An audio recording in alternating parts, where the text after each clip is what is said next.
who built this campaign into an unstoppable force. Because of you, we will make this city one that working people can love and live in again.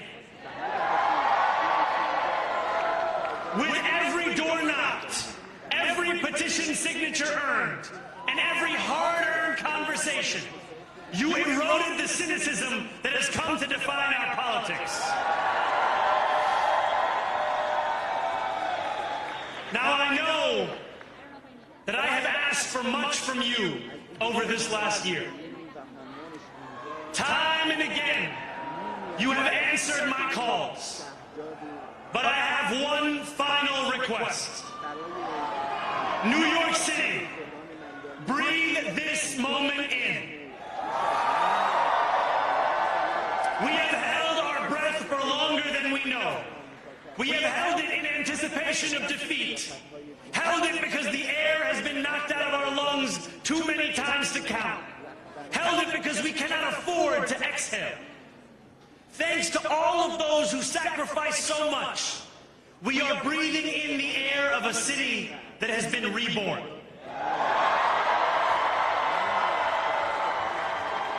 To my campaign team, who believed when no one else did, and who took an electoral project and turned it into so much more, I will never be able to express the depth of my gratitude. You can sleep now. To my parents, Mama and Baba,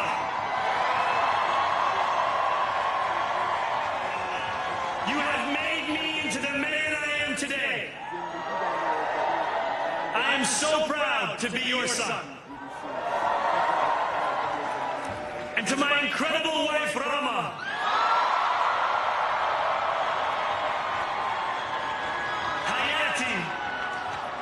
there is no one I would rather have by my side in this moment and in every moment.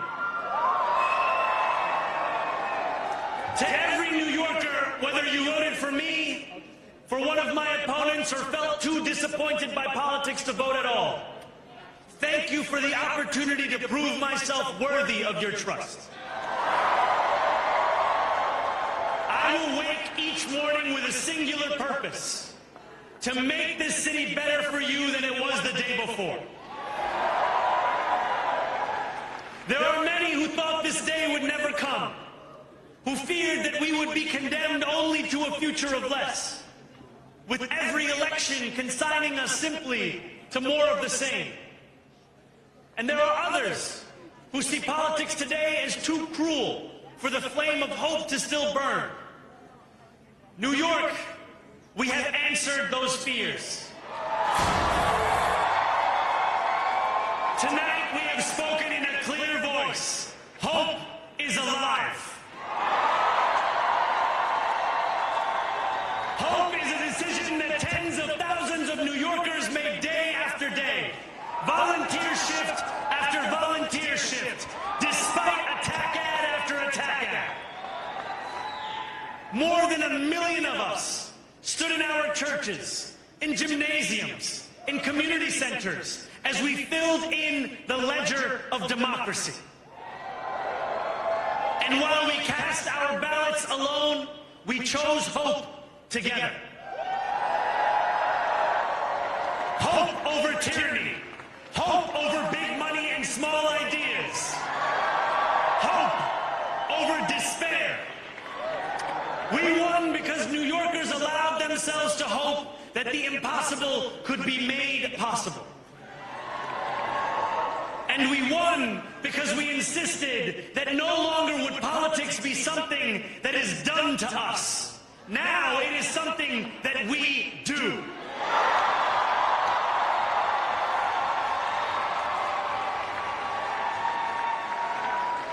Standing before you, I think of the words of Jawaharlal Nehru. A moment comes but rarely in history when we step out from the old to the new, when an age ends and when the soul of a nation long suppressed finds utterance. Tonight we have stepped out from the old into the new.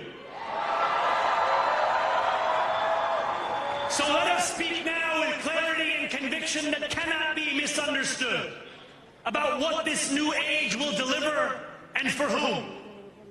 This will be an age where New Yorkers expect from their leaders a bold vision of what we will achieve, rather than a list of excuses for what we are too timid to attempt. Central to that vision will be the most ambitious agenda to tackle the cost of living crisis that this city has seen since the days of Figueroa LaGuardia.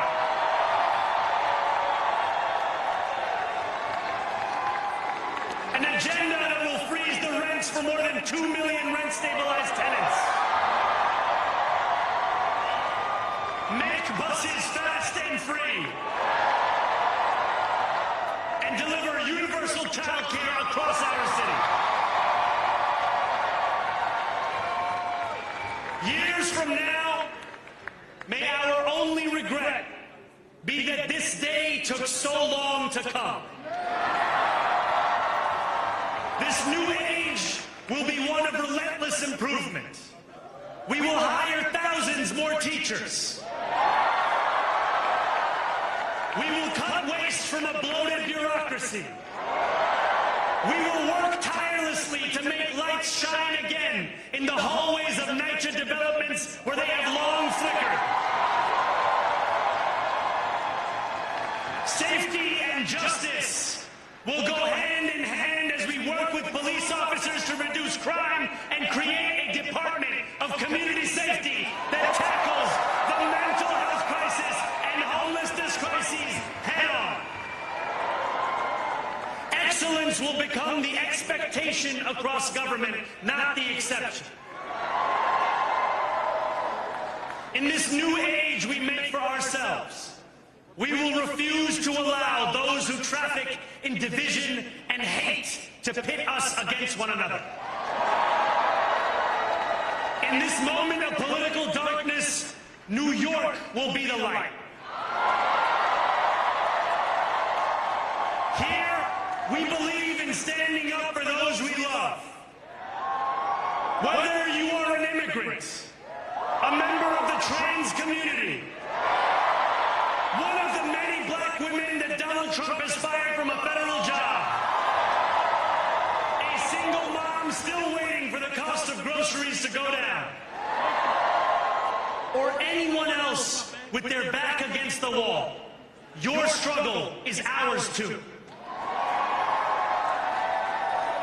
And we will build a city hall that stands steadfast alongside Jewish New Yorkers and does not waver in the fight against the scourge of anti-Semitism.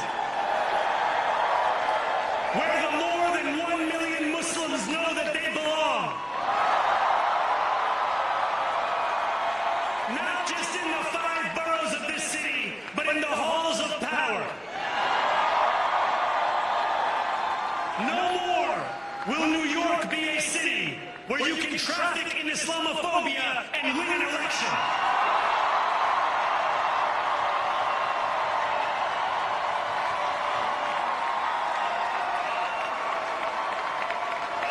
This new age will be defined by a competence and a compassion that have too long been placed at odds with one another.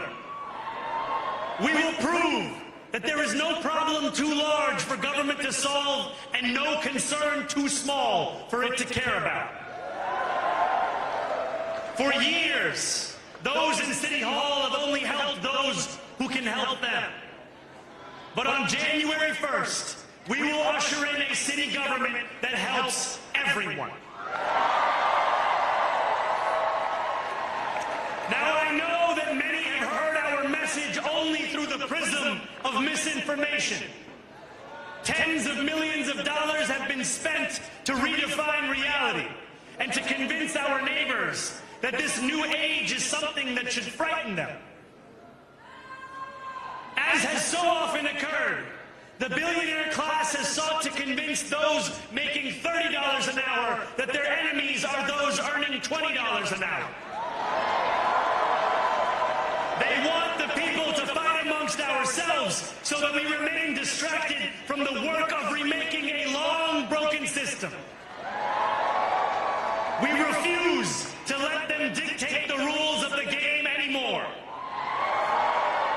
They can play by the same rules as the rest of us. Together, we will usher in a generation of change.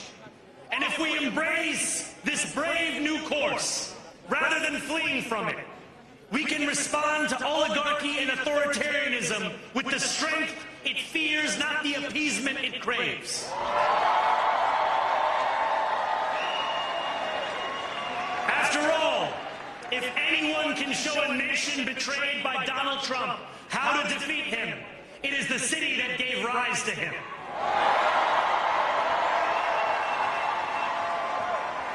And if there is any way to terrify a despot, it is by dismantling the very conditions that allowed him to accumulate power. This is not only how we stop Trump, it's how we stop the next one. So Donald Trump, since I know you're watching, I have 4 words for you. Turn the volume up.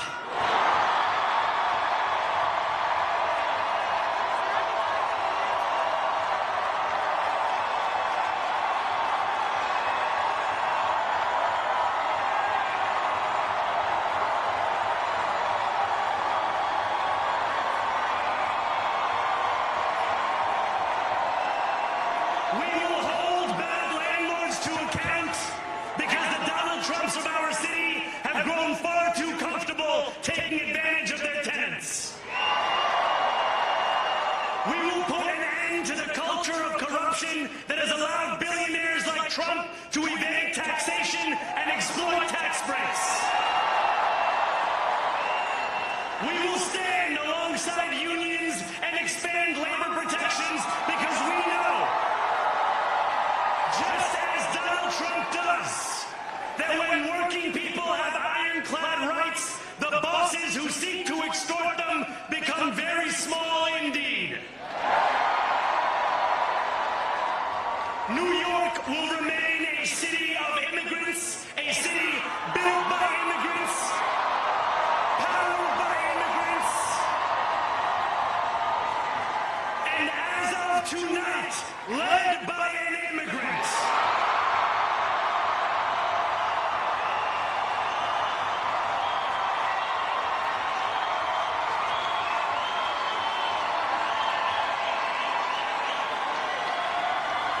So hear me, President Trump, when I say this.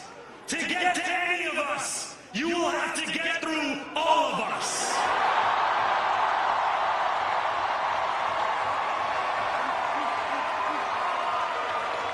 When we enter City Hall in 58 days, expectations will be high. We will meet them.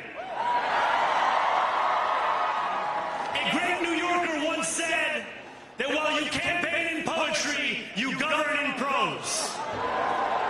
If that must be true, let the prose we write still rhyme and let us build a shining city for all. And we must chart a new path, as bold as the one we have already traveled. After all, the conventional wisdom would tell you that I am far from the perfect candidate. I am young, despite my best efforts to grow older. I am Muslim. I am a democratic socialist. And most damning of all, I refuse to apologize for any of this. And yet, if tonight teaches us anything, it is that convention has held us back. We have bowed at the altar of caution and we have paid a mighty price. Too many working people cannot recognize themselves in our party. And too many among us have turned to the right for answers to why they've been left behind. We will leave mediocrity in our past. No longer will we have to open a history book for proof be great. Our greatness will be anything but abstract. It will be felt by every rent-stabilized tenant who wakes up on the first of every month, knowing the amount they're going to pay hasn't soared since the month before.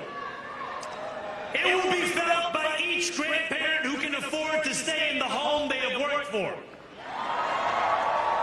and whose grandchildren live nearby because the cost of childcare didn't send them to Long Island.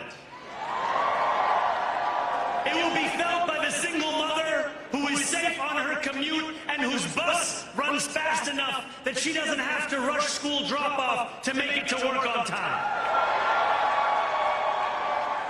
And it will be felt when New Yorkers open their newspapers in the morning and read headlines of success, not scandal. Most of all, it will be felt by each New Yorker when the city they love finally loves them back. Together, New York, we're going to freeze the... Together, New York, we're going to make buses fast and... Together, New York, we're going to deliver universal... Let the words we've spoken together, the dreams we've dreamt together, become the agenda we deliver together.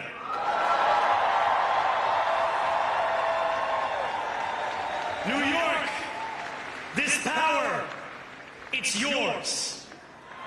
This city belongs to you. Thank you.